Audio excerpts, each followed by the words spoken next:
Okay, and I can edit this too. I'm Anthony Wright, and this is a new show called The Living Conversation. So I'm Anthony Wright, And I'm Adam Dietz. and we are a couple of philosophers that are students of Chinese philosophy. Adam has a bit more exposure to Western philosophy than I do, but in preparing for the show, Adam, you were talking about a particular Greek philosopher. So talk to us about that. Yeah, certainly. There's a few things that came up in preparing for the show, but one of the first things that came up from a Western point of view was one of my first experience with philosophy, being introduced to Socrates in a Philosophy 101 course.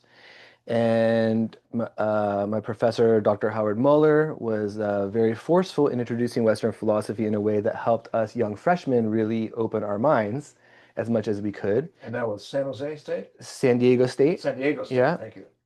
And one of the first things I remember in one of the first couple of classes, maybe even the first class, was that Dr. Muller introduced Socrates to us through one of the dialogues, the Euthydemus, if I'm pronouncing it correctly. And in this dialogue, in all the dialogues, you get an impression of here comes Socrates, he's about to engage in a dialogue. In this Uh-huh. one, he was going into the Lyceum to examine two brothers who had a reputation for wisdom. And so what is That the Lyceum? Lyceum. Oh, the Lyceum is a ancient Greek wide Like area. the It's amphitheater, or like what an was it? amphitheater, I Okay, think, but also like farmers market, okay. just where everyone would gather. To me, when I reflect on it, it feels like the ancient Greek YouTube, where everyone can go and they're taking pride and they have basically a new model of living. Speaking of living, the new model of living is more city oriented. When Athens is first, so you have civic pride. And you have this sense of now we are coming from the farmlands and we're all gathering. So you have this wonderful coming together of humanity. And in the Lyceum, people get together and can ask advice like you ask on YouTube. Here is a sheep farmer. I can ask him, what do you do to take care of your sheep? Or in Socrates' case, I come from pre-Socratic philosophy training. I'm Uh-huh. asking the big questions. I'm Right. examining people. I've heard that these two brothers have come here and they're causing a stir as having a reputation for wisdom. So Socrates goes and brings a young adolescent named, I believe it's pronounced Cleinias, and says, I really want to help Cleinias learn how to devote himself to wisdom, because it's most important. So he brings Cleinias to these two brothers, like, I hear you have a reputation for wisdom. Please help this young man, Cleinias, devote himself to wisdom and virtue. So the brothers, it turns out, are just sophists and they just play word games with Cleinias. They make him look foolish, and I mean, it's ridiculous and confusing to even get into the details of what the kind of things they're talking Well, about. they're When playing word they're games. playing word games, I stopped introducing this to my students because it was so absurd and ridiculous and confusing and not wisdom. It actually got them a little befuddled. So I don't even mention But it it was anymore. just games. Yeah, I mean, Every one example is they say, Socrates, do you want Cleinias to be something other than what he is now? Socrates, because Socrates, you want him to be wise. Is he wise now? No, he's not wise now. Oh, so you want him to be something other than what he is? Yes, I do. Oh, so you want him to be dead? He's not dead. It's like so absurd, so absurd. So Socrates goes, oh, ha ha ha, very funny. You had a nice joke with Cleinias. Let's move on, though. I really want you to show him how to pursue the value of wisdom as most right. important. Yeah. They do another one or two of these kind of word games, and Socrates, okay, enough. Let's move on. Here's an example of what I'd like for you to do to show Cleinias the importance of wisdom. So Socrates asks, Cleinias, if you were at sea, would you feel more comfortable, like you had a better chance of success, that you had better luck with a wise sea captain or an ignorant one? Oh, I remember this. Cleinias says, a wise one. Yeah. Okay, Cleinias, if you were going to go to war, into battle, would you feel like you had better success with a wise general or an ignorant one? Wise. Doctor? Same, Okay. right? Musician? Same. Yeah. So, Cleinias, if you want to live a good life, would you feel like you want to go into life with the understanding of someone who is wise or someone who is ignorant? Wise, of course. Yeah. So then, Cleinias, the people who study wisdom are philosophers. Don't you want to pursue philosophy? Don't you want to pursue wisdom? Don't you want to pursue virtue as the best chance of success in life, the best chance of luck in life, or, as Socrates, the good life? The good life. So Cleinias can have a good life. So Cleinias, why would you study anything other than philosophy? If And you're you, differentiating the philosophers from the sophists. yes, Okay. sophist is like technically we translate it as a wisdomist. And philosopher is love of wisdom, right? Okay. Love, a person who loves wisdom, right? Yeah. Yeah. So if Cleinias, Socrates, very convincing, and this, when I heard this, I didn't know my major yet. I said, yeah, I Yeah. want to live well. Yeah. I want to study philosophy. I went and changed my major. Wow. So living conversation, the art of living, want to emphasize how do I live well? What is more important in your life? You are here to live. Everything else will go away. Yeah. You need to have a good life. You need to do what you should do. You need to understand more wisdom. You need to practice more virtue. Then your life will be good. You'll have the best chance of success. So, and this was Socrates, Hmm. and um, Plato was a student of Socrates. Hmm. Hmm. Um, how did Socrates go to even trying to define wisdom? Because I know philosophy, you say study of wisdom, study of knowledge, okay, but I have a question about that. Those seem to be different things. Good question. And so part of introducing Socrates in class and maybe introduce Socrates in this show is important question. So part of Socrates' life is that his friend goes to the Oracle of Delphi. Oh, Socrates' friend. Yeah. Okay. His friend goes to the Oracle of Delphi, very reverential, hike up to the Oracle of Delphi. The building is still there. You can see it to this day, the ruins. The Oracle of Delphi is the temple of the god Apollo, god of prophecy. Yeah. So one priestess there is the oracle, divining Apollo's prophecy into this world. So this friend goes and asks the priestess, the oracle, is Socrates the wisest person? Answer? Yes. So the friend comes and tells Socrates. Socrates is shocked. No. How can this be? I don't know anything. Socrates, I don't know anything. How can I be the wisest person? But he Really? also Yeah. really venerates this oracle, venerates the prophecy, venerates the gods. So he's conflicted. He believes it, but he also can't believe it. So But they've said that he's the wisest person. yes, exactly. So he spends his time, including like he did with these two brothers, Right. going all through the city, Lyceum or people's houses, to examine them, Socratic method, elenchus, examine, to understand, well, aren't they wiser than me? So over and over again, he goes to big, high officials. Everyone says this person is so great. And he examines them, says, oh, they are not wise. They think they know things, but they're wrong. If I uncover, they really don't know what they think they know. So some of these people say, "Oh, Socrates, thank you for helping me. Now I know I was living in illusion. Now I know I didn't all the things I thought I knew, I didn't actually know."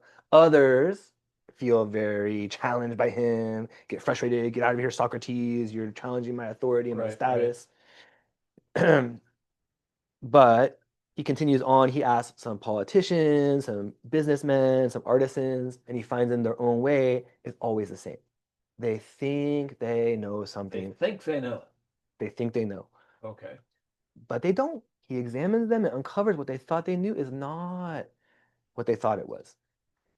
Okay. And is he Because, questioning in a logical sort of way? yeah, Or? yeah. Oh, I see.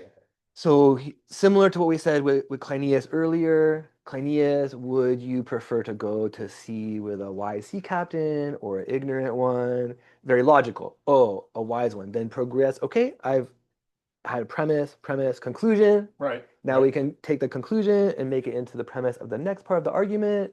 So yes, Socrates in the Socratic method is always going from logical chain of reasoning in the argument. I'm It's still true. wanting to have an understanding the difference between wisdom and knowledge. That is the final point, is that Socrates realizes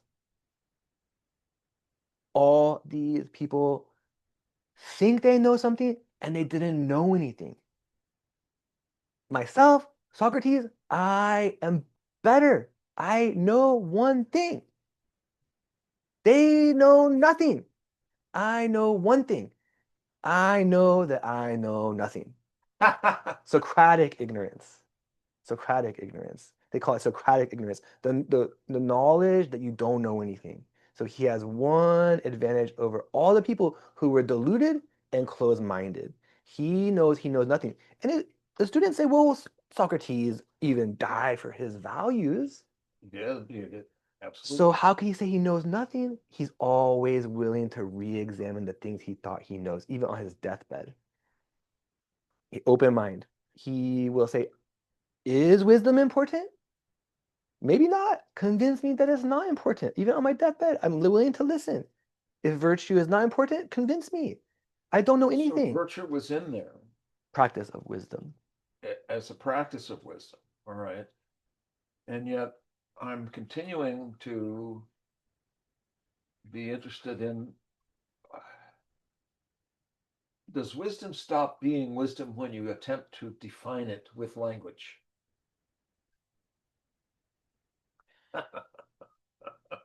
I think language is a virtue, of practice. Say again, please. Wisdom, right? So language, language is part of practicing a virtue. Yeah. You try to practice. You try to take some understanding you have and do the best you can with a tool of language. Right. Does it stop becoming wisdom? It depends. But you can, this gets very esoteric. But does wisdom go beyond concept? Yeah. So wisdom needs practice. Oh, okay. Because I can have a tool and use the tool, but then I have to put the tool down. And that's part of my point about people with phones, particularly my students. You got to put the tool down, or it's an idea, and that's partly why or how people think they know, because they are dependent on the tool rather than their virtuous experience. Is that right?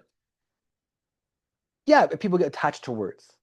Right, Yeah. exactly. And then they get caught by that and are not free. Those two brothers just play word games, right? Attaching the words, be clever, have no meaning, no wisdom, no virtue, no practice, just yapping.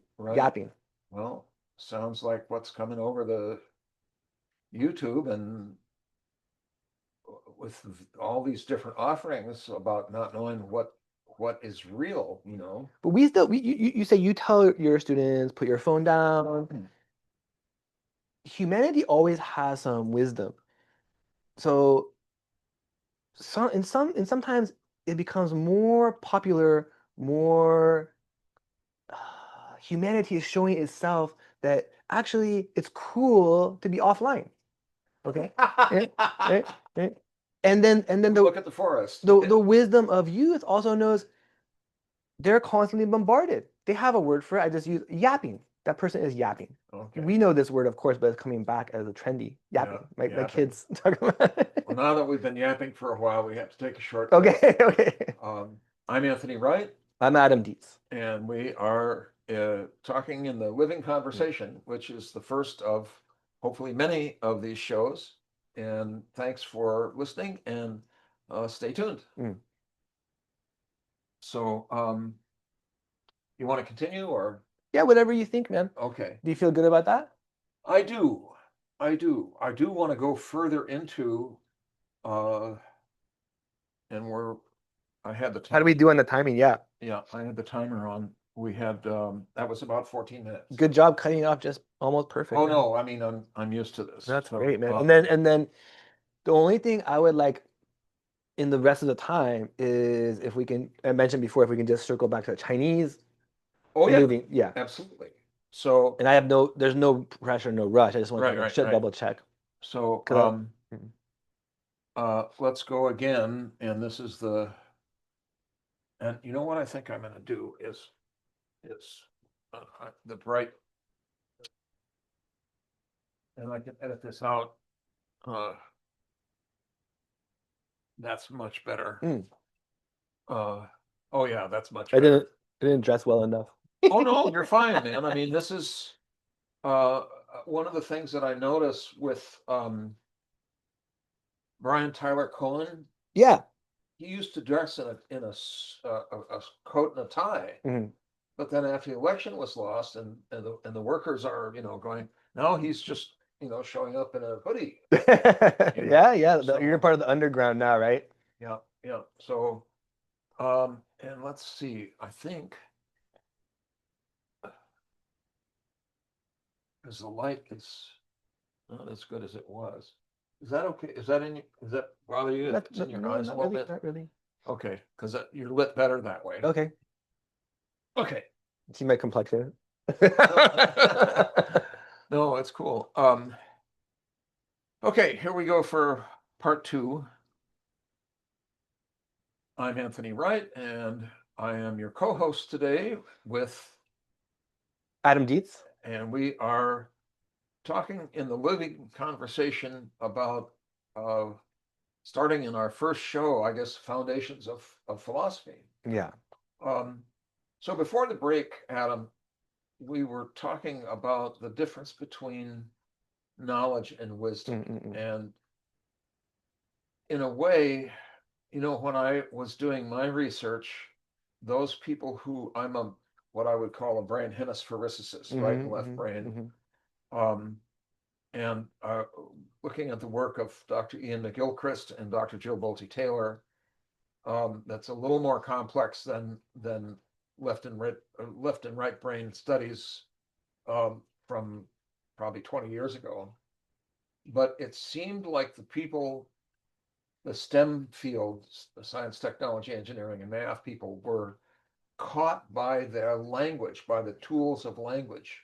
So they thought that wisdom was a knowledge management tool rather than a point of transcendence, of going beyond our thoughts. Did Socrates have anything to say about that? Certainly in the virtue and how about Plato and even Aristotle? Well, it reminds me more of Alan Watts, and you and I had talked about that. But as far as Socrates goes, I think the main part is that I do think that the Socratic method and philosophy influence all fields. That all fields, including STEM, take a good argument and accept it, relinquish a bad argument, and with tools, imprint it. This is part of how we got Western civilization. They made this public, like the Lyceum, like public record of good arguments that can go forward, and the lineage can keep going. With evidence, though. With evidence and experimentation. That gives more evidence. But I ask my students, okay, what's the core word of evidence? Do you know that? I don't. Remind me. Vide. Yeah. Video. What is to be seen? Okay. So, and I talked to someone who has a rather different view than I do, and I said I was teaching evidence, and they said to me, "Oh, evidence is whatever you want it to be." But wait, is evidence subjective or objective? You know, and does it exist outside of something? You know, so but continue. Well, the main thing for me in that light is that we're always open. We're always open to re-examining if an experiment that comes and contradicts our previous experiment, then if we are good faith scholars, good faith academics, good faith scientists, then we relinquish it and modify and refine the public knowledge. Then that's how we built everything. That's how we built. So there's a philosophy of STEM, right? Yes, and there's very a much so. philosophy. I mean, philosophy is the basis. Yes, very much so, because of our experience in Western culture and Eastern as well. And this is because everyone actually practiced Socratic method. Examine, re-examine. Socrates says the unexamined life is not worth living. Right. Unexamined arts and sciences are worthless. They'll crumble. They'll crumble. Although I should say there's something to be said for spontaneity, unexamined, right? But as far as public sphere, public domain, when we stop examining our methods, they will decay. They will not be tested against the light of re-examination. And every person who hasn't been involved in this lineage had to practice Socratic ignorance. They had to be willing to allow their ideas to be examined and re-examined, and almost from a beginner's mind. And the Socratic ignorance is actually a state of openness. Yeah, that you accept you don't know anything. New information and not be caught by what you thought you knew. Yeah. Okay, because there's many people who have theories these days, and some of them are different than what the evidence shows, but they think that they know, right? And they go along, but then the virtuous practice, then will prove their belief to be an error. So this is where our institutions were built on Socratic method as well, including, in this example, journalism. Journalist is supposed to be a Socrates. Go to someone who says they know something. Right. Hi, I'm a journalist. Socrates, nice to meet you. Yep. What do you think you know? Oh. Tell me more. Tell me more. Well, from a place of interest. And good faith. And good faith and Socratic ignorance. Okay. Because so then I see. So I'm then starting to get this. Some big shot thinks they know everything. The journalist asks and asks and asks and asks. Oh, now you either prove yourself or you expose yourself. So someone in good faith, I tell my students this: if you're learning critical thinking, then you can be welcome to the grown-ups table. Now we can have a conversation. If you don't practice critical thinking, you don't allow your ideas to be examined. You don't, in this example, you don't allow a journalist to question you properly through the Socratic method. You don't belong at the big kids table. Bye-bye, we don't have to listen to you. In critical thinking, formal critical thinking that we teach out of the textbook, if you're not practicing, then the grown-ups table, you don't belong here. Bye. It's not reality, but that's the grown-ups table that Western culture was supposedly built off of. And independent thinking, so-called liberal education, meaning that people are free, as not necessarily in opposition to the so-called conservatism. Right, not liberal politically, just liberal, like liberal arts, right? Yeah, yeah, okay. Because I do, when I do see people that are questioned Socratically, and they come up with a logical fallacy, like an ad hominem or a straw man argument. So in the real big kids table, don't listen. Bye. Come back when you have a good argument. But that's not reality. Reality is, and I tell this story to my students as well, reality is You entered this game. Right. Sometimes we call idea game, but you enter this Yeah. game. Yeah. You enter this game. You can play as well as you want. But sometimes your opponent, who doesn't belong at the big kids table, still comes along and they play the game their own way. It's like playing chess with a pigeon. You play as well as you want. You play a great game. You follow the rules. You're at the grown-ups table. Some pigeon comes along, or some person who won't practice critical thinking, use fallacies, use different manipulative techniques. They come along, and it's like playing chess with a pigeon. They just knock over all the pieces, strut around like they own the place, take a crap on the board. The other person doesn't belong at the big kids table, No. No. which cause trouble. And they don't have idea So of it's what. yeah, That's a different kind of ignorance. definitely double ignorance. Yeah. Yeah. Sometimes it's so interesting, even now, to watch people investing in ignorance so that they can belong. Or Let's profit, for profit or to self-interest. be a member of the other pigeon group, Yeah, right? yeah. Group-centered You thinking, know, self-interested thinking, face-saving thinking. wow, that's really that's very useful. So then it was. Tell me about then how about the emergence of Plato and Aristotle. Socrates didn't write anything at all. Plato was one of the people that most closely followed He was Socrates. a scribe, was he, or That sounds right. That sounds right. Socrates had followers from all walks of life. uh, Plato as a scribe, I have to re-examine that, but Plato yeah, as a yeah. scribe makes a lot of sense because Socrates didn't write anything. Plato wrote all the dialogues. Oh, okay, Plato wrote three kinds of dialogues: early, which are almost like reporter, stenographer of Socrates, early dialogues; yeah, middle, where he mixes in his own philosophy; and late dialogues, which are entirely Plato's philosophy. okay, all right, So Plato was the most prominent student of Socrates. okay. And then Aristotle was a student of Plato. Yeah, Aristotle, Plato wrote the dialogues. Plato established the academy. So Oh, Plato established the academy, which was a place where anyone can come from all over to come and learn and discuss philosophy, other subjects. with the Socratic method. The Socratic method, probably learning So Plato's that was it was dialogues. supported by evidence Yeah, I and mean, argument, yeah, it was called a conversation, right? hopefully a living conversation, Oh, where the living part comes in where they are.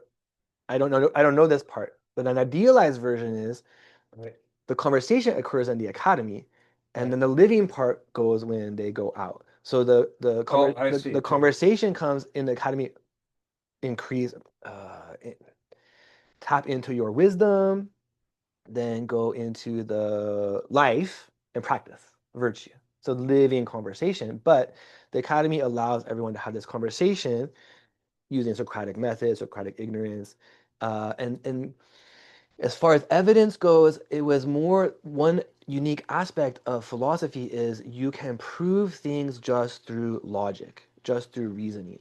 And sometimes I think of evidence as something to be seen. Well, you can't necessarily see conversation, right? right. Well, and I come back also to this idea about the real I don't know the name for these folks, but um, the logicians or there's this um, in Chinese philosophy, it's the um, oh goodness, I'm blanking on the name here, but to say that if you can't measure it, it isn't real, right? Mm. But that's, I mean, Socrates would even say that he's wanting to be understanding of that, right? I mean, I'm wanting to see if Socrates and Plato in the academy got to a point of offering transcendence Well, beyond thinking. Plato has two things. One, Plato has his allegory of the cave. Oh, the cave, yep, Yeah. yep, yep, exactly. And the other is Plato has his theory of forms, which I think is misunderstood.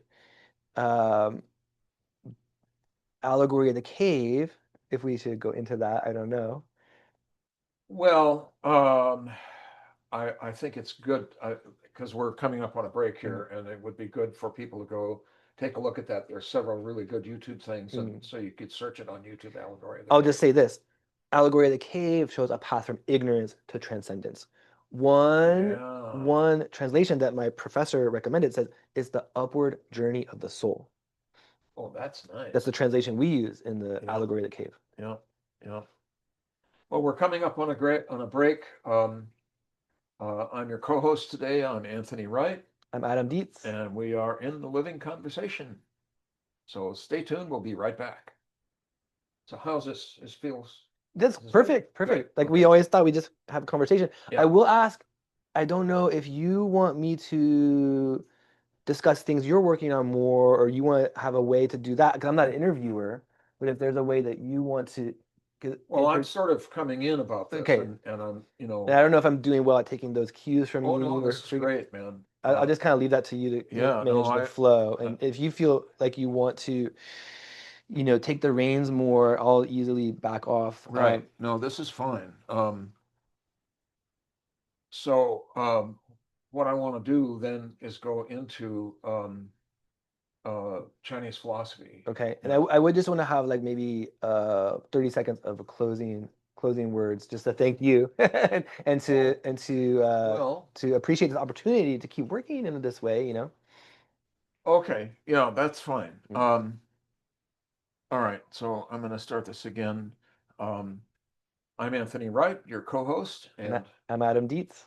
we are talking about in a living conversation. And before the break, Adam, we were talking about transcendence Mm, and about the allegory of the cave, mm, mm, and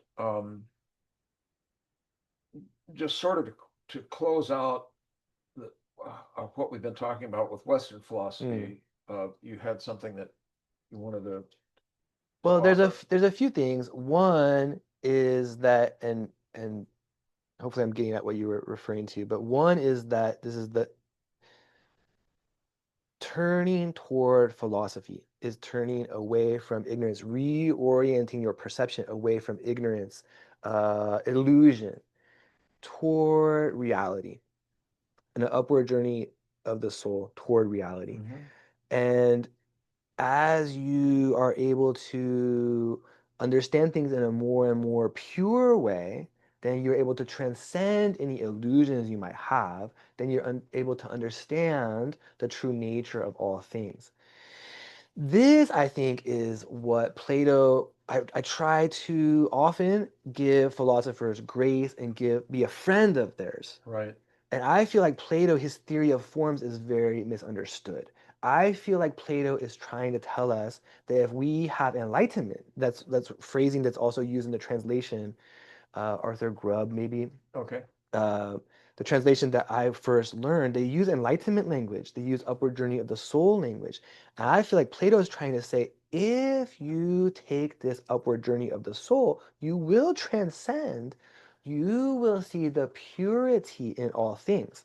So you talk about the table, Oh, the Platonic. the Oh, Platonic form of table is okay. actually what Plato's trying to allude to is that the true nature, the true transcendent inner nature of a table. This table itself has its depth, According to Plato. has its Yep. transcendence, Yep. Yep. just as Yep. all things have their depth and transcendence. There's table It's depth. not a table idea. It's often considered there's a table idea in the ether of some But that's perfect another table. idea.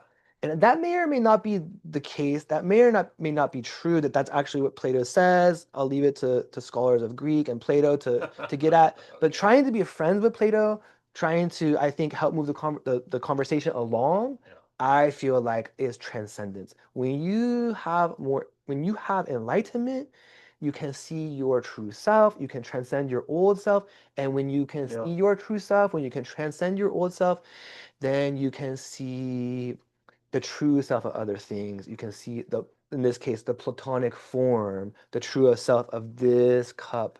You can see the truest essence of this cup with no illusions. No, this is good. And I'm wanting to attend to this process of transformation. Did Plato or Socrates or Aristotle talk about any difficulty in letting go of the illusions? Yes. Say more Yes. about that, please. The allegory of the cave is all about how difficult it is and how it's actually you need someone to start to break you out. Right. And then every step of the way upwards is very difficult, disorienting. So as Disorienting. you go Oh, along this path, it's completely disorienting because you have been living in a world of illusion yep, your whole life. yep, yep. And it's And difficult to, and you might not even want to hear about changing that. right. Once you hear it, then you also have to go away from the illusion, start making small steps towards the light, and it's so disorienting. And then when you finally to escape the cave, Right. you just are flooded with bright light. It writes in the allegory of the cave, the writing of it is you're almost blinded. You have to Yep. need to have time to adjust. Right. So it is very difficult. But then the key point is once you do this and you adjust and you see reality outside the cave, would you ever go back to being chained and looking at shadows? Well, and compassionately attempting to free the other Come back, yeah. folks. Not only would you never go back to chain yourself, but more importantly, you would only go back because you say, people wake up, this is terrible. There's a whole reality out here that you're missing. And that's actually part of an idea about the Bodhisattva, about Buddha Mm, having awoken. mm. But this idea of woke is not, they don't, we're not talking about the same sort of thing. What's wrong with woke? Yeah, You don't well, want to be asleep. uh, some people have attached a pejorative Manipulate. modality to it. I wanted to mention, my first, I was, and what is it? Credo? Credo, yeah. I Credo? pronounce it Credo. I don't know. I was in Vietnam and Nixon. I was feeling like Credo. All this word game and a bullpucky going back and Oh, forth. Clinias Clinias, or okay. All Clinias. this bullpucky going back and forth with Vietnam and Nixon and you know the illusions that were being presented by McNamara and we're doing this and that. And I just got fed up. And I was so grateful when I came first across the Yi Ching, but then also the Tao Te Ching. And I went, oh man, there's no bullpucky here. It's it's there's no word game. There's no idea game. It's just what it is. And I thought, how interesting it is, when I first started looking at the I Ching, I went, how is it possible that there's only 64 situations in human life? Well, and with our mentor, Dr. Wu, we go into 384 because each one has six lines. But yet, 58 years later, I'm continuing to study it. But I really appreciate what I came across in the Tao Te Ching. And I sat in on some of your classes earlier in the semester, and one of the things that came out, I think this is Taoism about Ox Mountain. Oh, Confucianism. Confucianism. So that's your specialty, is Confucianism. Yeah, my dissertation. Okay. And yeah. Speak to us about because Confucianism sometimes conflated with ritual that is too restrictive. Thank you for asking that. Yeah. Yeah. Because I'm sure we are going to get into Confucianism left, right, and center, and if we can have the good fortune of continuing on in this show. Yes, absolutely. But for this time to open up our living conversation, Confucius is very practical. Confucius is very oriented toward daily life. So very appropriate for living conversation. Was he a Taoist? He met Lao Tzu and transformed. That's maybe a long story for another time. But Yeah, no, that's right. it's I a mean, great question. he seemed like he Traditionally, everyone would freak out about conventional.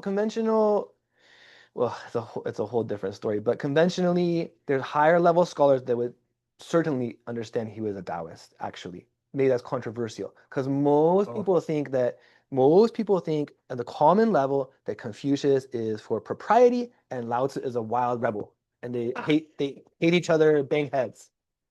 Uh, yeah, well, I but can tell an anecdote about that a different time, oh no, but for we're just this, getting started here. yeah, exactly.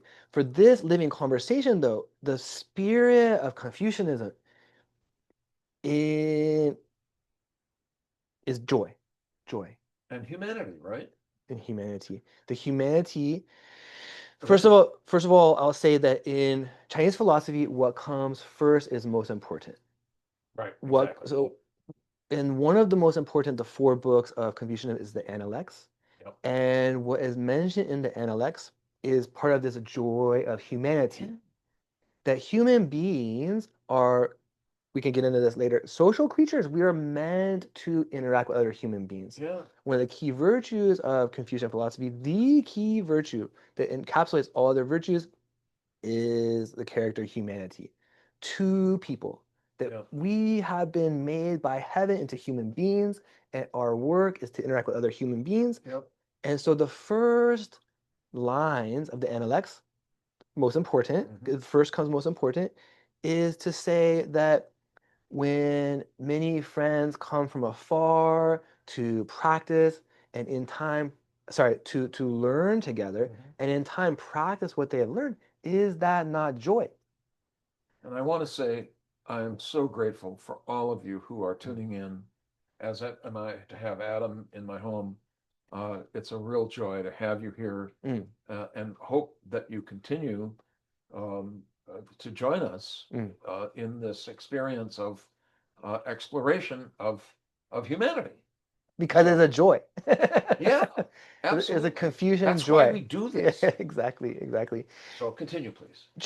He's just that. That's the most important. Another thing he says, and I think we can all relate to this nowadays, especially with a lot of upheaval, that Oh, yeah. also that even if you are not recognized, that you're still okay. You know who you are. You know your own humanity. Even if society doesn't recognize you, doesn't allow you to do any good work in your field, that you still feel wonderful about your virtue, your wisdom, your humanity. Isn't that great joy?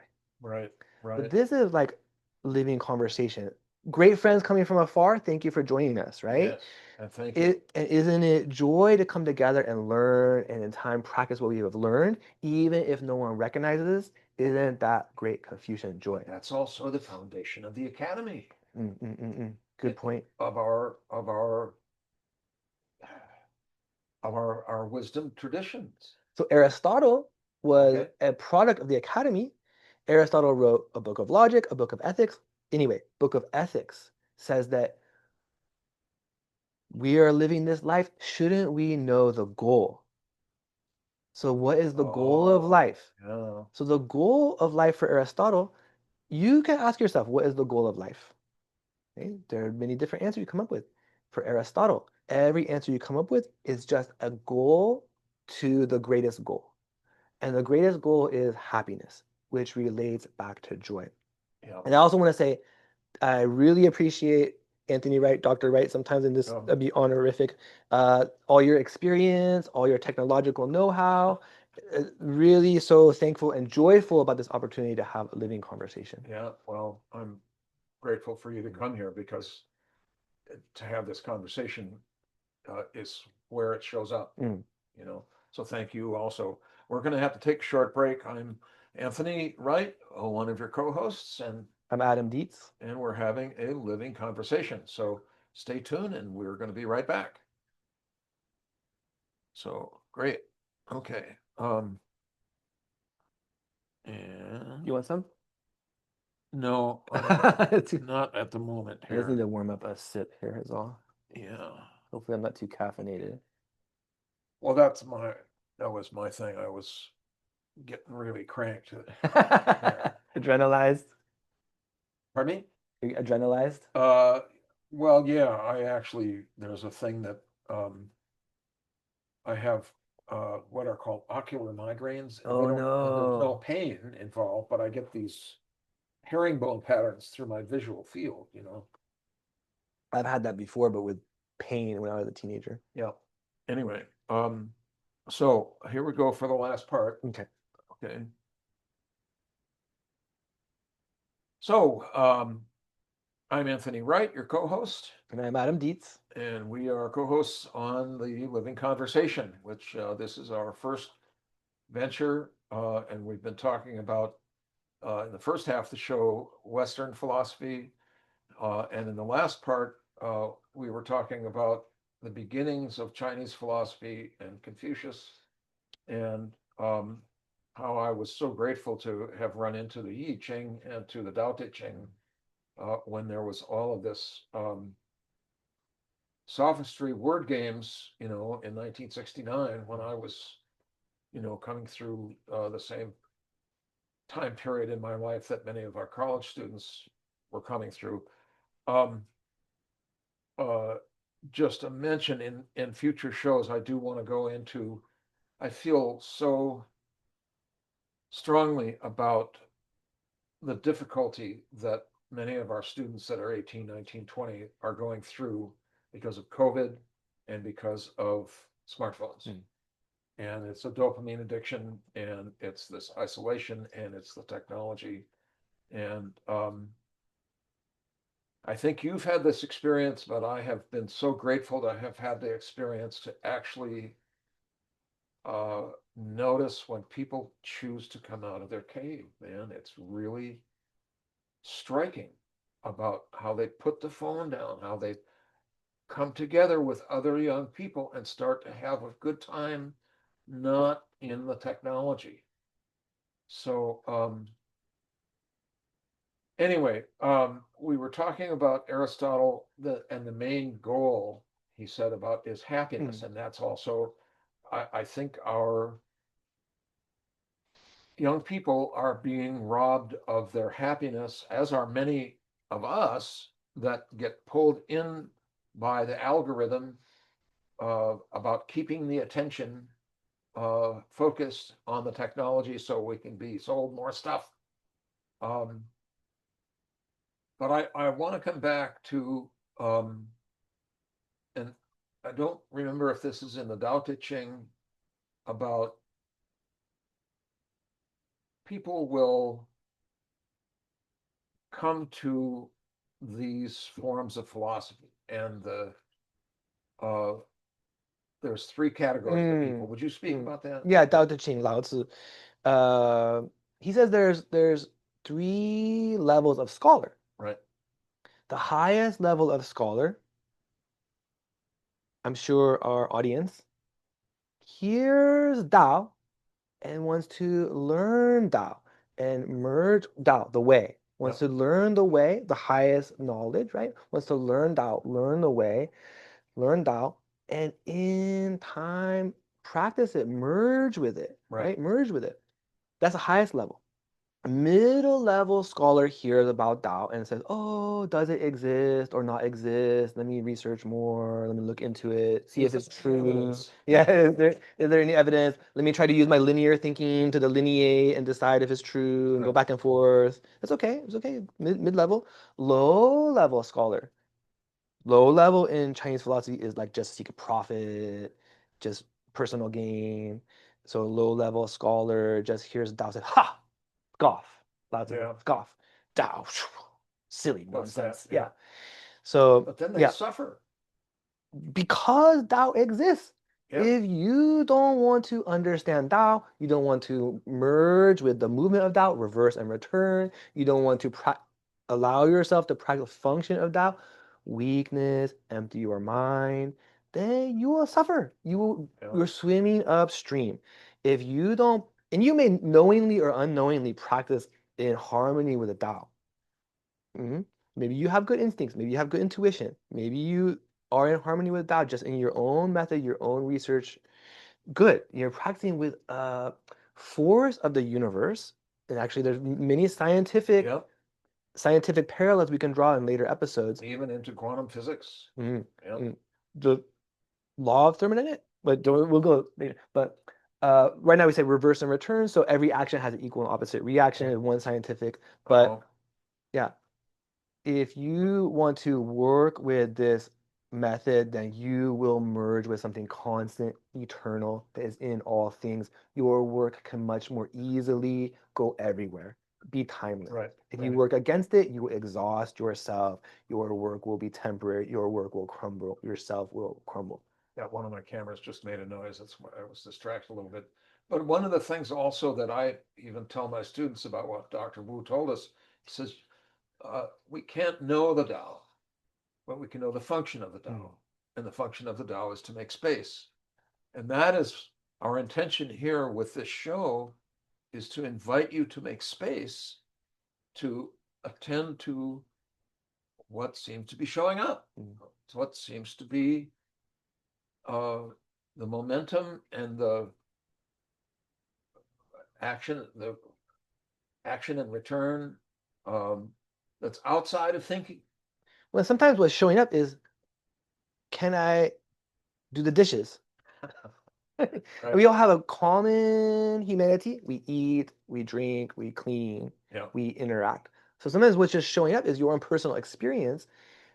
Today, I passed in my hallway, I saw a sock, I went down, I picked it up, put it in the laundry. Oh, I practiced righteousness. Right?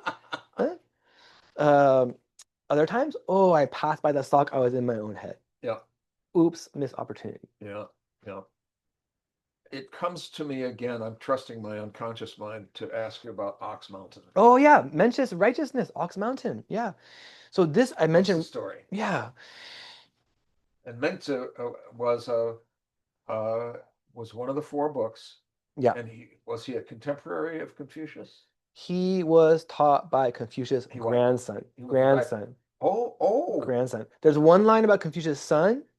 Confucius' son didn't accomplish anything. For some reason, it was worthy of mention. But Confucius' grandson is thought to have, and I don't know if it's even proven, it's accepted as canon that Confucius' grandson taught Mencius. Okay. So Mencius is the second most important philosopher in Confucian philosophy. Rujia, scholar family, Confucian philosophy. Mencius was let's just say his philosophy was in a very turbulent time. He wanted to go take Confucian philosophy on the road and teach different rulers how to use it. Mencius, I don't know how much I should get into it, but Mencius wanted to convince a governor type that if you just use legalism, you just use laws and rules, you're just going to make a society of my teacher called it well-trained shamus, a timely San Diego reference. I tell my students now, I just learned, I just thought of this semester in the middle of teaching with my students, if you just create a society based on laws, you create NPCs. Non-player character is the common term for my children. NPC. Say that again. If you just create a society based on laws, then what you're doing is you're creating a program for people to follow. I must follow the program, basically robots, right? NPCs. Non-player characters in a video game that just follow a program. So 2 things can happen. 1, something happens, they short circuit, don't know how to deal with. 2, someone could come along and take control of the program. Now all the NPCs are going to that person's whim. The other side of the coin is to create a society based on love. Treat everyone equally. That sounds very nice, but you can't love the wolf who's going to come to the nursery. You can't have universal love. If you have universal love, it's like inviting the wolf into the nursery. So 2 sides are not reasonable. What's reasonable for Mencius is to practice righteousness. Govern the country by righteousness. Mencius proves that we all have righteousness by saying any person, if they saw a child about to fall in a well, they would stop and get this child away from danger. Okay? Then what's the very grizzled governors, warlords, what are they going to say? Okay, Mencius, fine. But what about evil people exist, Mencius? I'm so clever. canceled your argument, Mencius. Evil people exist. Of course they would know. They fought in wars. They have to do work in politics. These rulers would know that evil people exist, so-called evil people exist. Mencius said, no. You just look at that person and you see evil. Originally, they were good. So when I talk to my students, I say, no one thinks a baby is evil. No one thinks a 1-year-old is evil. 6-month-old is evil. Maybe annoying sometimes because they need some care. They're crying desperately for care. Hmm? But no one thinks evil. So Mencius says evil person is like you look at Ox Mountain. Out the window, you can see Ox Mountain. This mountain looks barren, barren, no trees, no life. But originally, there were trees. This is like an evil person. You look and you see they have no righteousness. Oh. But originally, their nature is just like the child in the well analogy. Originally, their nature is good. The reason why the mountain is barren, the reason why the person is evil is because they emphasize profit. The mountain was barren, people cut down the trees. The mountain is barren because people return every morning to have oxen graze the mountain. Okay? It's like an evil person every day wakes up and emphasizes profit. But in reality, if you leave the mountain alone or allow it to nourish itself, every night the dew will come, help the mountain produce some new seedlings. Just like evil person, every night they could wake up in the morning, emphasize virtue. Then their seeds of righteousness will start to arise. So in this, Mencius says, if you wake up in the morning and you emphasize profit, you are as bad as these old famous robbers. If you wake up in the morning and you emphasize righteousness, then you are as good as the ancient sage kings, which are even Confucius revered highest of all. Yeah, excuse me. So every morning you have this choice. And so this is between profit and virtue? Yeah, between profit and righteousness. Profit and righteousness. Virtue and righteousness go hand in hand. Okay. Yeah. So actually, when you see evil, it's just a person deviating from their righteousness, deviating from their and just seeking profit. Is there a way that profit can be separated from evil? So for Confucius, more gentle, says, okay, you can practice humanity, righteousness. You can also take profit, is okay. Mencius says, you only care about righteousness. But of course, we have to live. Profit can come. Oh, okay. We have to live, yes, but for Mencius, it's very clear that you practice righteousness like Jesus. Do the birds, what is it? Do the birds worry in the sky? Do the birds in the sky worry? Yep. No, they are fed anyway. Yep. So this is natural. You human beings should practice righteousness. Of course, the entire heaven's destiny will still provide for you. Yeah. Well, I am so grateful for the time that we are provided. We're coming to the end here. Is there anything that you want our listeners to know that will carry us to the next show? I'll try to be brief, just be careful. But I just remember when first learning Chinese philosophy, there was an image.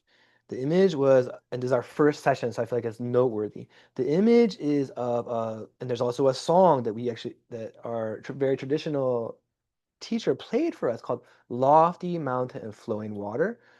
Alan Watts mentions this also, Tao, the water course way.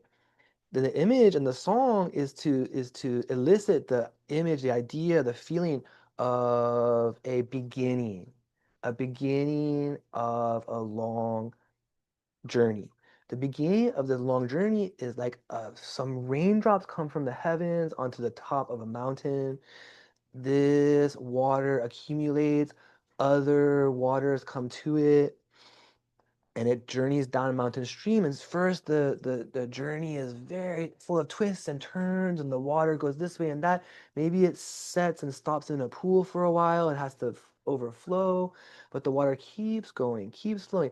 As the journey continues, the stream picks up momentum, the flow becomes more smooth and easy and wide and broad, like a river flowing to the broad ocean.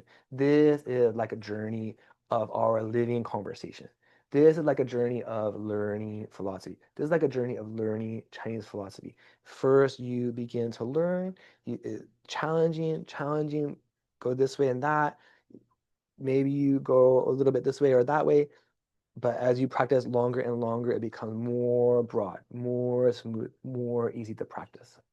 Right. Well, thank you so much. No, thank you. Well, It's a great opportunity. thank you Yeah, so much exactly, for showing up exactly. and Most important. listening and watching the show. And we'll be back. I'm Anthony Wright, your co-host with, I'm Adam Dietz. and we have been engaging in the living conversation. So stay tuned and we'll see you next time. I stole that from Charlie Rose. So, well, this was fun. What was the thing you stole? The stay tuned and we'll see you next time? Yeah.